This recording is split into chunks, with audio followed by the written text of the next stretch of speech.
And so next up is Yolande Kolstee, if I said that correctly, from AR Labs. Will be sharing with us augmented paintings, and I'll be your timekeeper right here. So. Okay, hi. Welcome everybody. I want to tell something about old artists, but I think there's a lot of similarity with the previous speaker, but we will see this, and I'm curious what you think about this. We will discuss two paintings, and it's a project what we started with students. I am Yolande, and I want to also name my colleague Wim van Eck. He is not here, but he's very important for our lab, so I think it's nice to mention his name. And it's not AR Labs, it's AR Lab. WWW. We work together with, I'm from the Royal Academy of Art in The Hague, the Netherlands. And the AR Lab is a cooperation of also the University of Technology, some faculties over there, and University of Leiden. So it's science and technique and art, fine art. And we are talking now about some cooperation what we have with museums, and probably if you've heard from Van Gogh Museum or the Kruller-Müller Museum, I don't know, they are famous at least in the Netherlands, and Van Gogh is a very international famous museum, as is Boijmans van Beuningen. What our students do is both autonomous art making, and we will discuss later the educational stuff they do for the museums. But I want to show a little bit of the autonomous art. And first, this is a very small, very short movie of a student in 2008 who made a little bit something like what you did, but then from her art idea. She had also her artist portfolio in a book. And in this way, her portfolio is being preserved. So I can still run this. I do it on an old Dell, but it works. But it is an issue with making AR. It's an issue that's keeping your AR work alive. This is a bit a silly page, but next one will give her, it's her face, and she's morphing her face. And it was, I think it's very well done. It was in 2008, and she has a whole book full of her projects like this.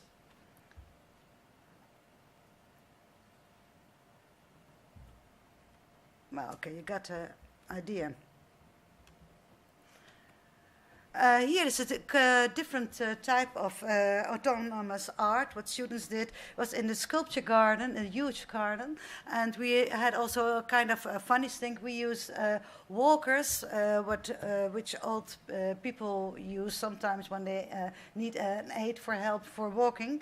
And we put everywhere markers. It was also in 2000. Oh no, this was 2009 maybe, anyhow, a long time ago.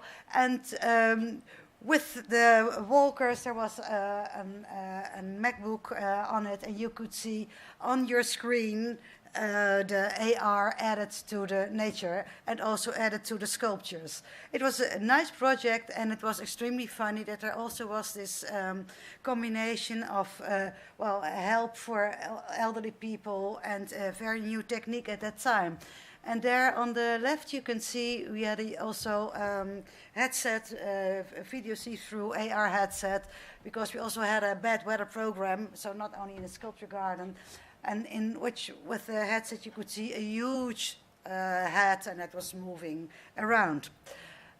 This was another project, a very strange project, that you had to throw something with the Wii, and after that you could see somewhere in the staircase. It was a very nice but very strange project. Okay, but today the main issue is the Van Gogh and the Flink project, and we work together with people from the Van Gogh Van Gogh Museum, and we started because they invited us to come to their Friday night program, and they asked students. Well, the title of this Friday night program is Breakthrough into Modernity. You are students, you are working with AR, so come up with something new. And students came up with 3 projects, and the last one we will elaborate it on further. First, they had a kind of nice idea. If we have markers, it was 2010, and we give every visitor a marker and you can combine them, then there can be a different, in the middle, a different something to see, all elements in 3D parts from the paintings of Van Gogh. And here's a small movie that you get an idea. There's too many markers, but anyway, you got it. It's all elements from the painting of Van Gogh, and they made a kind of story from it. It was fun, but it was also a bit messy. Another student came up with the idea, it's the painting Wheat Field with Crows, to use eye tracking face recognition.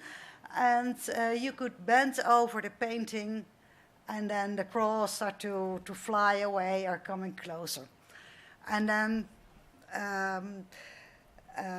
the last project uses, in fact, research that the Van Gogh Museum is practicing, and they are doing a lot of research.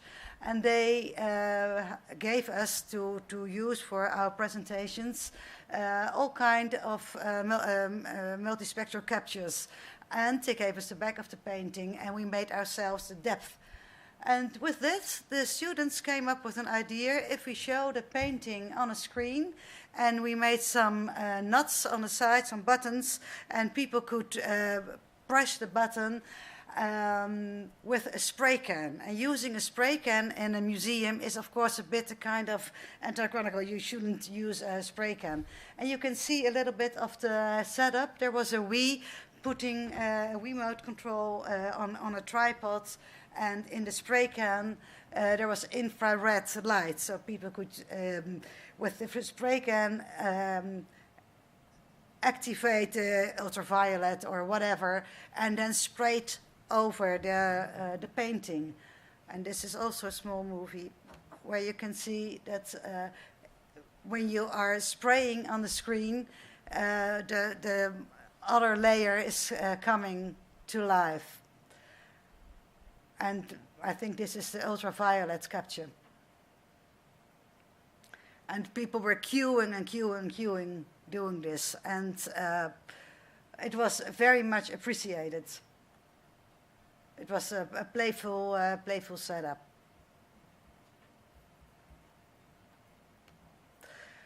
So we discussed with the Van Gogh Museum, do we continue or not with our cooperation? And they said, okay, well, we don't like that you alter Van Gogh's paintings, or you want to top it up, or you want to amuse with it. What we did like, the Van Gogh Museum said, was a playful way of exploring our research results. But the setup we came with was, well, not foolproof at all. It was. It could easily fall, and people let drop the spray can, and it had to be calibrated all the time. So it was not very good. So they say, okay, we will ask you to make a very stable version of this. And we have a new exhibition, and it's called The Canvases Reused. And so they gave us some of their multispectral captures, like this is, also this is infrared for one of the paintings. They had 5 paintings, this is another painting. It's a nude little girl, and behind the painting you can see in X-ray there is a complete different painting beneath this. And then there was a huge setup in the museum. On one row, where we have this picture from, you see the original paintings, and beside the original paintings, all text boards was explaining this was happening, but this is all text. And on the other side, there were iPads, and I have a few of those iPads with me with this program on running, and people could explore on the iPads just by using their finger what was under the real painting. So on one side the real painting, and on the other side the iPads. And you can see here, but you can do it yourself. But you can see here on the movie how it's done. You can just, the whole idea is that it's not in one moment, it's an X-ray picture, but you are really exploring. You are seeing centimeter by centimeter what's underneath it, and you can still have a look behind you at the real painting, and you can explore the painting in this way. And there are different options for each, so we have more options, but you can try this later. This was running in the museum for 14 months, and that's a long time. And I think about 800,000 people saw this installation. It was very stable, and we had some visitor satisfaction reviews, interviews, and well, they all liked it. Almost everybody liked it. And a lot of visitors in fact spent more time doing things with the iPad than looking at the actual painting, and that, well, that was not what they liked. But on the other hand, they had the idea that, well, you know, it gives them a remembrance because you did something, you were acting. It was really something that you could remember better when you go back home to wherever tourists come from. And the Van Gogh Museum said, okay, now we used your app, we will bring it more to the world, and they are developing their own app in September.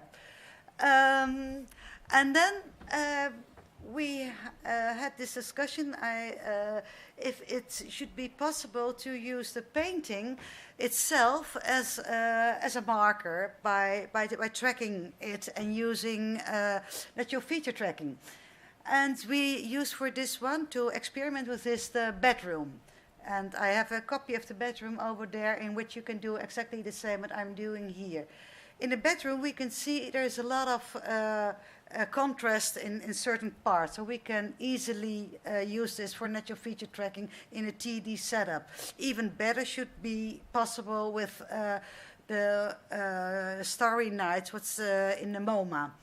But a picture like this from Rothko is almost impossible to track because there is not enough contrast in the painting. If you compare it with this, you see it's difficult. And then we went into the Van Gogh Museum and used the same captures that we had before. And this is the real painting in a real museum, and they don't allow iPads or iPhones or whatever on the road, but it works. So we had more or less a secret idea. What you saw just a minute ago, that was the back of the painting. That's also very nice, that you can, I think it's in the beginning, it was somewhere here. Yeah, here you can see the real back of the real painting. And, well, that's very strange to see, because you never see the back of a painting in a museum. But it's a different way of having your contact with the painting, because now you're not looking at the painting, you're looking through something. So this is really a discussion point. And it's not only what you feel yourself, but also the policy of the museum. Is the museum willing to have people having iPhones and waving iPads and tablets or smartphones through their museum? Or maybe they don't want this at all. And this also has to do, if the museum is quiet or very crowded. And we think the smartphone is too small, tablet is too heavy. I run out of time 1 minute, okay? When you look at a very crowded museum like this, the Louvre, it's almost impossible. Everybody's doing this, there's no real contact. And there's another museum that we're working with, is the Catharijnen Convent. This is the convention center. This is the Catharijnen Convent, this museum. It's a very quiet museum. It's on Christianity. Probably that's the reason why it's so quiet. I don't know. Anyhow, we had a lot of research data from them. And we were focusing on one special painting.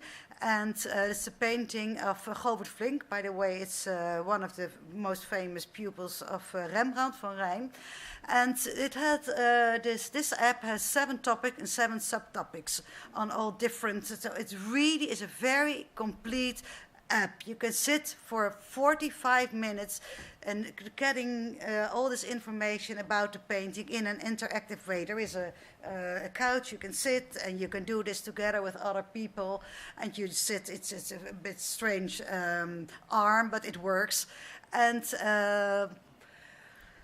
it's a nice way, but it's only for a quiet museum. So if I have just a recap, an overview of what I just told, that we do some autonomous projects, and then we have a lot of conservation issues. In educational projects, we cooperate, we use research data, and it's based on trust, because museums don't often give away their research data. We don't want any Disneyfication at all, we don't like that. And museums differ in needs and differ in visitor types. The Catharijnen Convent is not a museum that you do like 4 museums on one day. And museums differ in policy on personal smartphone or tablet use. And I'll keep it with this. I just want to have the last page. Okay, so this is us. Okay, thank you.